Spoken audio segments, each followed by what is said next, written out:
20대 중반부터 피부의 탄력 저하는 시작되기 때문에 최근 들어서 팔자주름이 눈에 보이기 시작했다면 아마 이 유형이 가장 많을 것 같아요. 시술을 하기 전보다 더 팔자주름이 심해졌다고 느끼시는 경우도 있는데요.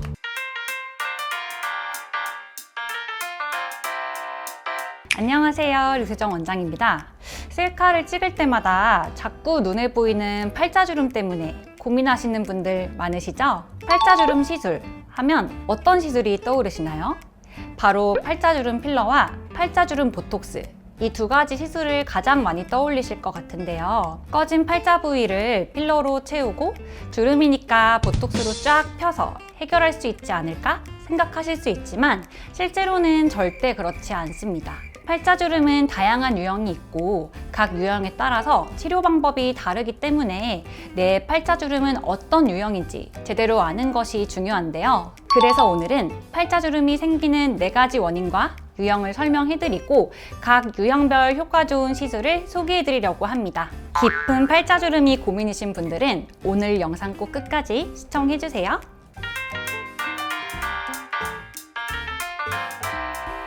팔자주름이 생기는 원인은 크게 4가지가 있는데요. 첫 번째, 탄력 저하로 팔자 주변 피부와 이 중안부가 처진 경우. 두 번째, 팔자주름이 시작되는 이 코 옆에서 이 라인을 따라서 푹 꺼진 경우. 세 번째, 피부가 건조하고 얇아서 가느다란 실선으로 패여 있는 경우. 네 번째, 구조적인 문제로 입이 약간 돌출되어 있는 경우. 이렇게 나눠볼 수 있는데 대부분 2가지 이상 원인이 함께 있는 경우도 많거든요. 내 팔자주름은 어떤 유형인지 이렇게 거울을 보면서 영상을 보시면 좋을 것 같아요.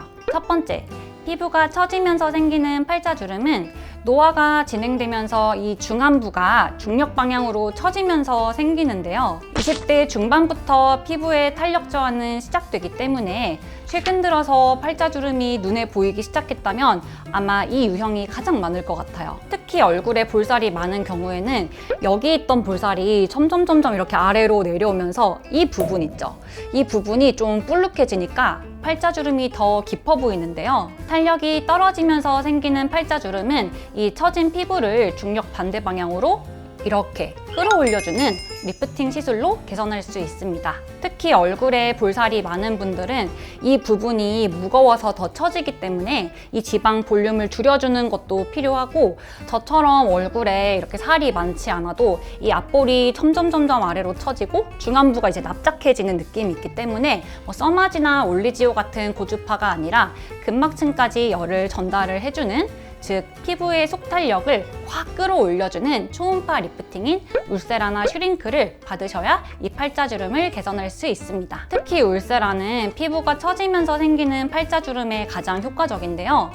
초음파로 사람마다 다른 피부 두께와 지방층, 근막의 깊이를 실시간으로 확인하면서 시술이 가능한 유일한 장비이기 때문에 볼 꺼짐과 같은 부작용은 줄이면서 팔자주름을 개선할 수 있습니다. 이때 얼굴에 살이 많아서 이 앞볼의 볼륨을 줄여줘야 하는 경우와 저처럼 얼굴에 살이 없는 경우에 따라서 시술 전 맞춤 디자인이 꼭 필요하고, 피부 두께에 맞춰서 이 3가지 팁의 종류와 샷수를 적절하게 분배해서 시술하는 것이 중요한데요. 제 얼굴에 생긴 팔자주름은 이 피부 처지명 팔자주름에 해당하고, 이 옆광대부터 이 팔자주름까지 이어지는 선을 따라서 이 안쪽 면을 울세라로 좀 이렇게 올려주면 효과가 훨씬 좋을 것 같아요. 두 번째, 지방이 꺼지면서 생기는 팔자주름.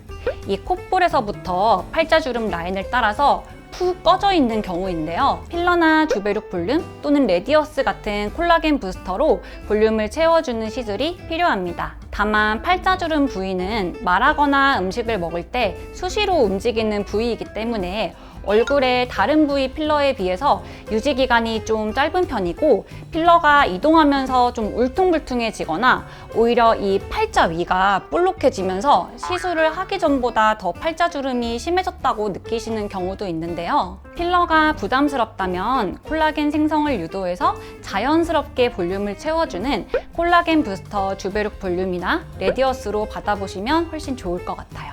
그리고 피부가 처지면서 동시에 팔자주름도 푹 꺼져 있는 경우가 가장 많은데요. 이때 필러나 콜라겐 부스터 주베룩으로 먼저 채워버리면 예쁘게 볼륨이 올라오는 게 아니라 주변 조직이 탄력이 없어서 오히려 필러가 처지게 되고 울퉁불퉁해질 수 있기 때문에 피부가 처졌는데 팔자주름 부위도 푹 꺼져 있는 경우라면 일단은 탄력을 개선할 수 있는 시술로 먼저 받아보시는 것이 좋습니다. 세 번째, 가느다란 얇은 실선으로 생기는 팔자주름인데요.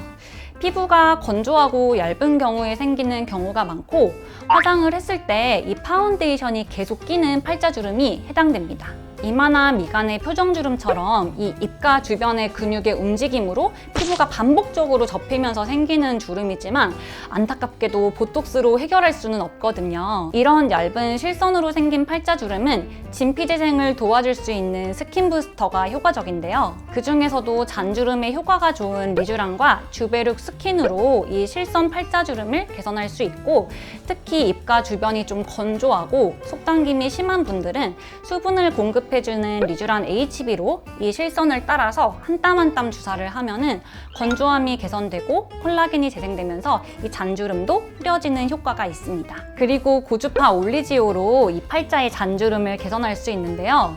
팔자주름은 이렇게 접혀있는 부위이기 때문에 페이스 팁으로는 밀착이 조금 어려울 수 있고 팁이 들뜨면 화상의 위험이 있기 때문에 이 실선을 따라서 피부를 이렇게 살짝 들어 올려서 이 아이올리지오 팁으로 시술을 하면은 콜라겐이 재생이 되면서 피부가 좀 쫀쫀해지고 다리미로 다려주는 것처럼 이 실선으로 생긴 팔자의 잔주름이 흐려지는 효과가 있습니다. 네 번째, 입이 돌출되어 있는 경우인데요.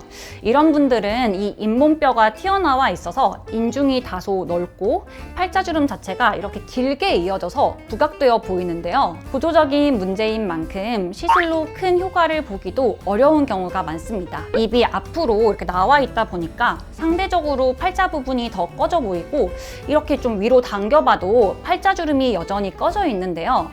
이 꺼진 부분을 필러로 채워버리면 오히려 원숭이 인상처럼 보일 수 있습니다. 이런 유형의 팔자주름은 볼륨감을 주는 주사 시술보다는 처짐을 예방할 수 있는 시술로 자연스럽게 개선하고 매년 꾸준하게 관리하시는 것이 좋습니다.